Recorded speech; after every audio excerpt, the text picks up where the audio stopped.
جو ہمارے ساتھ جو مہمان ہیں ان سے جو بات کریں گے، میں نے آپ سے درخواست کی کہ یہ خاص طور پہ ہمارے بچے اور بچیاں جن کی شادی نئی ہوئی ہے یا جو شادی کرنا چاہ رہے ہیں، ان کو اپنے ان معاملات کا علم ہونا چاہیے۔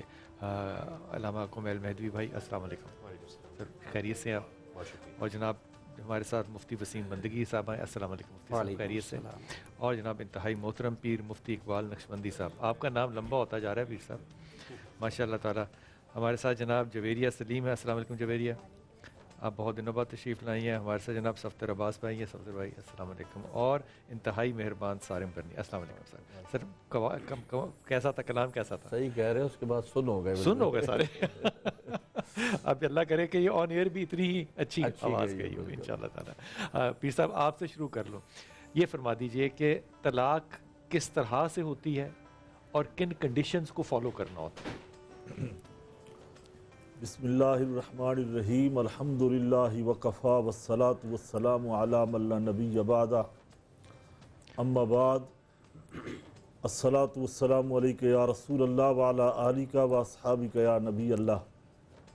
شکریہ بلال بھائی، سب سے پہلے تو میں جناب کی بارگاہ میں مبارکباد پیش کروں گا، بسم اللہ۔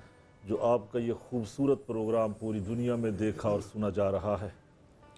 اللہ تعالیٰ اس صحیح کو بارگاہ میں قبول فرمائے، اور آپ کو بھی خدا تعالیٰ رمضان کے سیام کے صدقے سے درازی عمر بالخیر عطا فرمائے۔ بڑا اہم موضوع ہے، اور یہ اہم شرعی مسئلہ ہے طلاق کا، چونکہ اس کے اندر حلال و حرام کے مسائل ہیں، تو اس میں بڑی احتیاط کی ضرورت ہے۔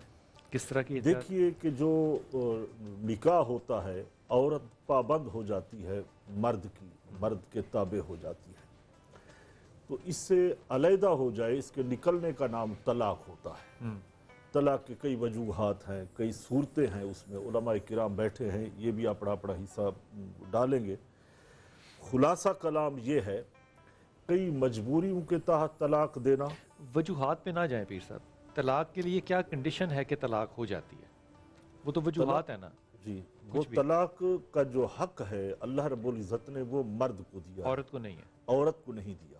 مرد اس کو طلاق کا حق دے سکتا ہے؟ دے سکتا ہے، تفویض کر سکتا ہے۔ اچھا، اگر وہ دے سکتا ہے تو اس صورت میں وہ اپنے آپ کو الگ اس کی کوئی روایت ہے آپ کے پاس کہ وہ اس کو طلاق دینے کا حق بالکل، دے اس سکتا میں بخاری شریف کی بھی روایت ایک ہمیں ملتی ہے، نبی کریم صلی اللہ علیہ وسلم کے زمانے میں بھی ایسا ہوا ہے، اور ایسی کئی صورتیں فقہاء کرام کے نزدیک، خاص کر امام اعظم ابو حنیفہ جو اہل سنت ہیں، وہاں سے یہ جو مفتیان کرام ہیں، ان کا تسلسل فقہاء کے ساتھ ایک رہتا ہے، اسلاف کے ساتھ رہتا ہے۔ سو زیادہ تر یہ جو ڈیپینڈنسی ہے اس بات کی کہ طلاق کا حق عورت کو دیا جا سکتا ہے، یہ امام ابو حنیفہ کے ہاں سے ملتا جی ہے؟ بالکل ہے، اس میں بھی حق ہے۔ ٹھیک ہے، اچھا، کہ اس کا حق طلاق کیسے ہو جائے گی؟ بیوی کو کیا کہنا پڑے گا طلاق ہو جائے؟ کچھ سرکمسٹانسز یہی ہیں؟ کہنا پڑتا ہے کہ ہم نے اس کو طلاق کا حق دیا ہے، اگر وہ اس مجلس کے اندر موجود ہے، اسی مجلس کے اندر دیا ہے، 1 گھنٹے میں ہے، آج کا دن ہے، ایک مجلس ہے،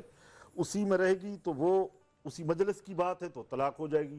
اگر وہ یہ کہتا ہے کہ جب چاہے طلاق لے لے، جب بھی وہ چاہے، یعنی پابندی نہیں لگائی، کوئی شرط نہیں لگائی، عورت کو بھی طلاق کہنا ہے کہ طلاق ہوئی میری طرف سے تو طلاق ہو گئی؟ جی بالکل، وہ کہے گی اور وہ بھی رجوع کرے گا، وہ بھی بولے گا ٹھیک ہے جی طلاق ہے، علیحدگی ہو گئی، تو وہ اچھا، اگر وہ نہ مانے تو کیا ہوگا؟ کون نہ مانے؟ آدمی؟ نہیں، آدمی تو نہیں مانتا، مگر بیگم کا اصرار زیادہ ہوتا ہے، اس لیے تو اللہ تعالیٰ نے طلاق کا حق اس کو دیا ہے نا۔ میں آپ سے یہ جاننا چاہ رہا ہوں کہ طلاق کا حق میں نے بیگم کو دے دیا، بیگم نے کہا کہ جناب آپ کو میری طرف سے طلاق ہے، اب میں اگر نہ مانوں تو کیا پھر بھی ہو جائے گی طلاق؟ طلاق ہو جائے گی، کیونکہ وہ پہلے حق دے چکا ہے نا، ٹھیک ہوگی بات، وہ بات اس کو کہہ چکا ہے کہ آپ کے پاس طلاق کا حق ہے۔ بندگی صاحب آپ فرمائیے گا، آپ کی اس پہ کیا رائے ہے؟ طلاق کن کنڈیشنز میں ہوگی؟ اعوذ باللہ من الشیطان الرجیم، بسم اللہ الرحمن الرحیم۔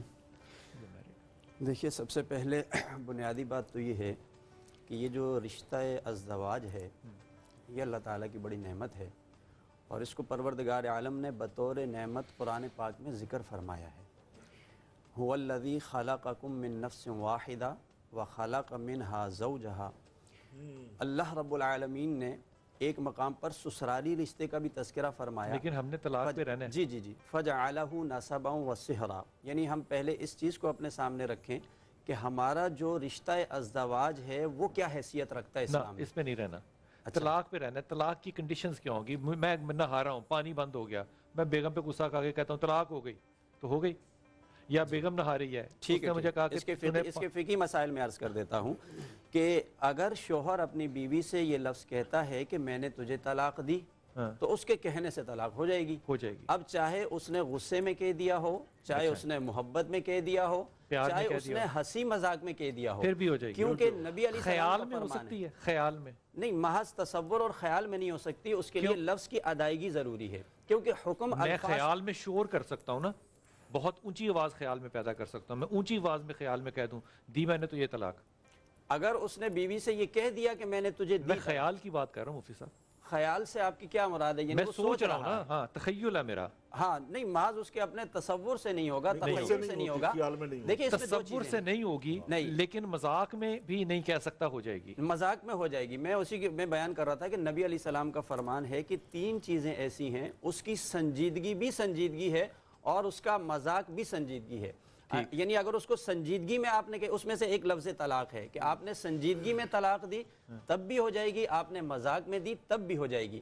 اب رہ گیا یہ مسئلہ کہ اگر آپ کسی ڈرامے کے اندر ہیں، پلے ریکارڈ ہو رہا ہے اور اس میں آپ نے کہہ دیا طلاق، تو وہ بھی ہو جائے گی۔ اس میں یہ بھی ضروری ہے کہ آپ جب طلاق دیں تو اپنی بیوی کی جانب اس کو منسوب کریں، اس کو متعین کریں، تب جا کر بیوی بھی ایکٹریس ہے میری، جی، تو میں ڈرامے کے اندر اس کو کہتا ہوں طلاق کہ میں نے جی ہاں بالکل، اس سے بھی طلاق ہو جائے گی۔ اگر اس نے مذاق میں بھی دی ہے اور ڈرامے کی صورت میں دی ہے تب بھی طلاق واقع۔ اگر میں ایک رائٹر ہوں اور میں کتاب میں لکھتا ہوں یہ واقعہ جھوٹ بنا کے، رائٹر ہوں نا میں، کہ میں نے اپنی بیگم کو طلاق دی تو طلاق ہو گئی؟ نہیں، کیونکہ وہ اپنی بیگم کے لیے لکھ ہی نہیں رہا ہے، نہیں وہ کہہ رہا ہے، کہانی لکھ رہا ہے، اس میں کہہ رہا ہے، وہ کہانی لکھ رہا ہے نا۔ اچھا یہاں آپ مذاق نہیں مانتے لیکن کہانی کو آپ کہتے ہیں کہ نہیں ہوئی، وہ دیکھیے کہانی سنجیدہ ہے کہ مذاق وہ ایک سنجیدہ ہے؟ حکایت کر رہا ہے نا، وہ ایک حکایت کر رہا ہے، وہ ایک قصہ بیان کر رہا ہے۔ مذاق کو آپ حکایت نہیں سمجھیں؟ نہیں، مذاق چونکہ یہ اللہ یہ ہے حدود اللہ۔ اگر شاگردوں کو پڑھا رہا ہے طلاق کے مسائل، سمجھا رہا ہے، تو اس صورت میں طلاق نہیں ہوتی۔ جناب پوچھ رہے ہیں ڈرامے کی،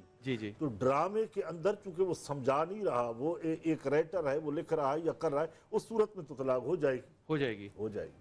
سو ڈرامے میں ہی طلاق ہو گئی؟ جی ہاں، جی ہاں بالکل، یہ اصل میں آتے ہیں لوگ جی فتوے لے کے آتے، دیکھیں یہ جو طلاق کے مسائل ہیں بلال بھائی، ایک سیکنڈ میں ان کو بھی شامل کر لوں نا، پھر میں ثابت۔ حضور آپ کے ہاں طلاق جو ہے یہ سوری آپ فرما رہے ہیں جو یہ کسی حنفی مسلک کے تحت آپ فرما رہے ہیں یا آپ جنرالٹی میں فرما رہے ہیں؟ نہیں، ہم حنفی مسلک کے ساتھ، اور آپ کس مسلک نہیں، کے یہ تحت جنرل مسئلہ ہے، حدیث پاک کے اندر آیا کہ مذاقاً بھی اگر طلاق دی جائے گی تو طلاق واقع ہو جائے گی، اور اس کو قرآن نے کہا ہے وَتِلْكَ حُدُودُ اللَّهِ، یہ اللہ کی حدود ہیں، ان سے چونکہ مذاق کرنا جائز نہیں ہے۔